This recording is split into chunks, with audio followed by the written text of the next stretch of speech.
Live 24/7. This is AGT Live 24/7. সেখানে আমরা যত জনই থাকি না কেন, যে সভার সভাপতি কমরেড মানিক দে উল্লেখ করেছেন, মানুষ আমরা মানুষের পক্ষে। মঞ্চে উপবিষ্ট আমাদের পার্টির 22-এর পরে কিন্তু এখন সেই বুক বাজানো শুনছি না। সন্ত্রাসবাদের জন্ম দিয়েছে এই 370 ধারা। রাজ্যটাকে ভাগ করেছে, টুকরো টুকরো করেছে। ভারতের কমিউনিস্ট পার্টি মার্ক্সবাদী নিন্দাবাদ জানানোর সঙ্গে সঙ্গে আক্রমণকারীদের চিহ্নিত করে খুঁজে বের করে তাদেরকে উপযুক্ত আইনি পদ্ধতিতে শাস্তি দেওয়ার দাবি আমরা জানিয়েছি। তথ্যে দেখা গেল পরের দিন যে এলাকাটাতে আক্রমণ সংঘটিত হয়েছে, 5 জন সন্ত্রাসবাদী সেই কাশ্মীরে এলাকাতে নিরাপত্তার দায়িত্বে যারা বৃত, যদিও ওই দিন কাউকে দেখা যায়নি, যে পোশাক আশাক পরে তারা নিরাপত্তার দায়িত্ব প্রতিপালন করেন, এরকম এই পোশাক পরিহিত 5 জন সন্ত্রাসবাদী, তারাই সশস্ত্র হয়ে যারা বেড়াতে গিয়েছিলেন তাদের উপর আক্রমণটা তারা সংঘটিত করেছে। তাদেরকে প্রতিহত করতে গিয়ে ওখানে গাড়ি নিয়ে যাওয়া যায় না, ঘোড়ার গাড়ি, কাট্টু ঘোড়া, স্থানীয় ছেলেরা মানুষরা এগুলো চালান, এটা তাদের আয়ের একটা প্রধান উৎস। এই কাট্টু ঘোড়ার গাড়ি চালাচ্ছিল একটা মুসলিম যুবক, দেখবেন এখন তার ছবি সমস্ত পত্র পত্রিকায় ছাপা হয়ে বেরোচ্ছে। সন্ত্রাসবাদীদের উপর ঝাঁপিয়ে পড়ে তাদের হাত থেকে অস্ত্র ছিনিয়ে নিয়ে এই আক্রমণ প্রতিহত করবার জন্য তার নিজের জীবন হিসেব না করে সে সেখানে মুখোমুখি দাঁড়াবার চেষ্টা করেছে। সন্ত্রাসবাদীরা তার জাত, ধর্ম, বর্ণ, সম্প্রদায় জানবার চেষ্টা করেনি। তাদের হাতের অস্ত্র গুলিতে তার দেহটাকে ঝাঁঝরা করে দিয়েছে, ঝাঁঝরা করে দিয়েছে। কই কেউ তো এখন জিজ্ঞেস করছে না সে হিন্দু না মুসলমান। যারা মানুষের মধ্যে, এমনকি আমাদের ত্রিপুরাতে এই চেষ্টা আছে, বিভাজন তৈরি করার চেষ্টা করছে, সারা দেশে আমরা যেটা লক্ষ্য করছি। তাহলে এই জায়গায় দাঁড়িয়ে 5 জনই আক্রমণ করে 26 জনকে খুন করে, যে 20 থেকে 22 জনকে আহত করেছে, এটা যদি হয় এটা আশ্চর্যের, কিন্তু এটা হতে পারে না। তার পেছনে আরো শক্তি লুকায়িত এবং রাজনীতিগত ভাবে, নীতিগত ভাবে, দৃষ্টিভঙ্গিগত ভাবে মূল উদ্দেশ্যকে সামনে রেখে এই কাজটা তারা সংগঠিত করেছে, তাদেরকে পরিচালনা করছে। এদেরকে খুঁজে বের করতে হবে।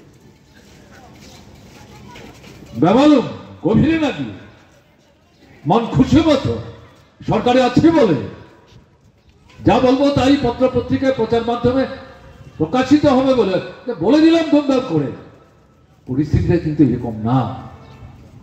140 কোটি মানুষের দেশ ভারত, হিন্দু, মুসলমান, বৌদ্ধ, খ্রিস্টান নির্বিশেষে আমরা ধর্ম নিরপেক্ষতার দৃষ্টিভঙ্গি নিয়ে এই ভারতবর্ষের স্বাধীনতার পর থেকে একসাথে চলবার চেষ্টা করছি।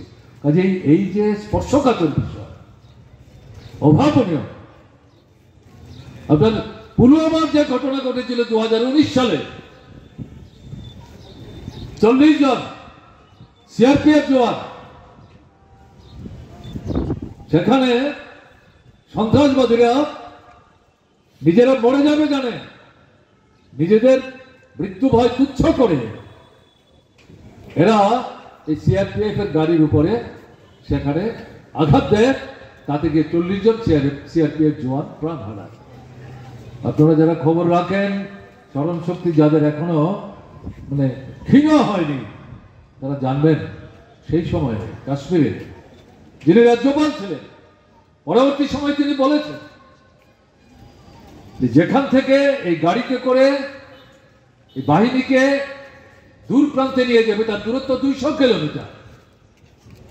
এত বড় একটা রাস্তা, কাশ্মীরের যে পরিস্থিতি, রাস্তার উপর দিয়ে এইভাবে বাহিনীর লোকরা দলবদ্ধভাবে যাবে আর সন্ত্রাসবাদীরা ছেড়ে দেবে, এটা হতে পারে না।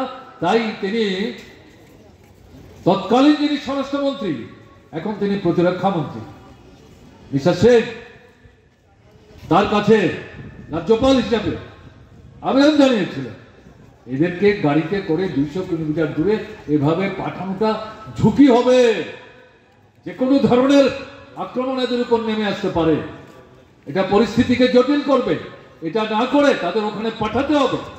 সবাইকে একসাথে পাঠানো যাবে না, জরুরি ভিত্তিতে একটা সংখ্যককে পাঠানো দরকার। তার জন্য স্পেশালি হাওয়াই জাহাজের ব্যবস্থা করে তাদের পাঠাও, তার কথার কোনো গুরুত্বই নেই। এই পরিস্থিতিতে ওখানকার জমি সবার জন্য নাকি উন্মুক্ত,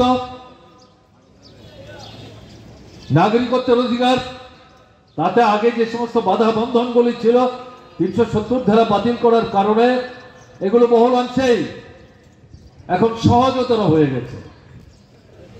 এর বিরুদ্ধে আক্রমণকারী যারা, দাবি যারা করছে, স্বীকার এখনো আমাদের সরকারের তরফ থেকে দাবিদারদের এই দাবিকে করছে না।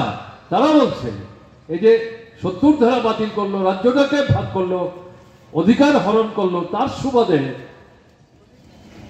এটা হাজার হাজার লক্ষ লক্ষ মানুষ যারা কাশ্মীরের স্থায়ী বাসিন্দা ছিলেন না, সেই পরিবারের লোকদেরকে কাশ্মীরে প্রবেশ করে নাগরিক অধিকার যাতে পেতে পারে তার জন্য সুযোগ তৈরি করে দিচ্ছে। এটা তারা কোনো মতেই মেনে নিতে রাজি না। এর প্রতিবাদে যতদূর যাওয়া দরকার ততদূর তারা যাবে, এই হচ্ছে তাদের মূল বক্তব্য।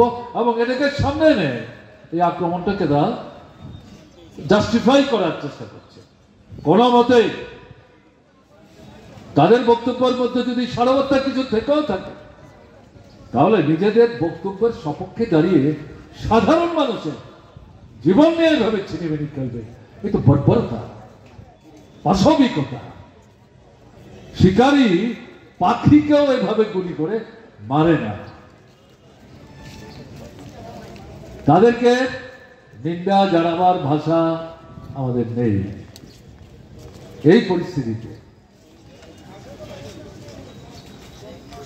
যে কথা আমরা বলতে চাইছি, দরকার হচ্ছে কি করে ঘটনাটা ঘটতে পারল,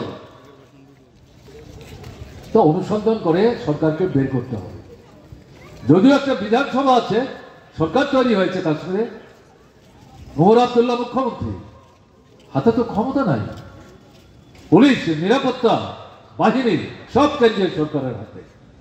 এটা যদি হাতে না থাকে তাহলে নির্বাচিত সরকার ফুটু জগন্নাথ। দিল্লির সরকারের ক্ষেত্রে যে অভিজ্ঞতা, কাশ্মীরের ক্ষেত্রে তাই অভিজ্ঞতা। এবং কাশ্মীরের অভ্যন্তরীণ যে জটিল রাজনৈতিক পরিস্থিতি, আইন শৃঙ্খলার পরিস্থিতি, যে উত্থান পতন ঘটছে, তাতে রাজ্যের যে সরকারটা নির্বাচিত সরকার, ক্ষমতার সীমাবদ্ধতা সত্ত্বেও গণতান্ত্রিক মর্যাদা দিয়ে তাদের সাথে কেন্দ্রের সরকারের বসে খোলামেলা আলোচনা করে বিষয়গুলি উপলব্ধির মধ্যে এনে কার্যকরী পদক্ষেপ গ্রহণ করার জন্য কেন্দ্রীয় সরকারের দিক থেকে যে ভূমিকা গ্রহণ করা দরকার, এ পর্যন্ত নতুন রাজ্য সরকার তৈরি হওয়ার পর কেন্দ্রের তরফ থেকে গ্রহণ করতে দেখা যায় না।